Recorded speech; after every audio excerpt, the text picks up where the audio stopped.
दे बबरकत नाम तू जेड़ा दिलां दे भेद खूब जानदा है। वेखण वाली अखां सुनन वाले कन्नां तुहानू शफकत बारी मैं सदके मैं वारी दा सलाम पहुंचे। मेरे चैनल नू वेखण सुनन लाइक ते सबसक्राइब करन वाले सारे मेरे भरावां नू खुश आमदीद। अजीज़ा ने मान वो किसे आख्या भी मझ वेच के घोड़ी लई लेद सटनी पई दुध पीणू गया। भी आ कुत्ते बंदे पुछदे वांदे ने भी आ मकईयां नू ना स्यां बड़ियां पौंदियां ने ते कोई बगैड़ी कुत्ता देवे। कुत्ता रखना एडा केड़ा सौखा है, बड़ा वक्त लैंदा है ते इंदे ते बड़ा खर्चा करना पौंदा है ते मुड़ जाए संभदा है कुत्ता। वो चोर आना दिखदी है लुके उन्हें वेख्या तो उनके बूहे ते बंदे दे घोड़ा बद्धा आया।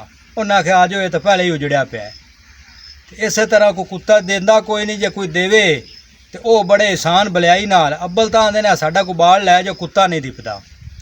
बंदा सी तो उन्हें कुत्ता रखा बड़े शौक नाल ते बड़ा उन्होंने सांभ्या। उस घ्यो खवा दुध पिवा रोटियां खवा। कुत्ता बीमार हो गया, उस उनका बड़ा इलाज कराया, कुत्ता कोई ना बचा। उस की काम किया उनके पिंड के नालू लगदी आई नार।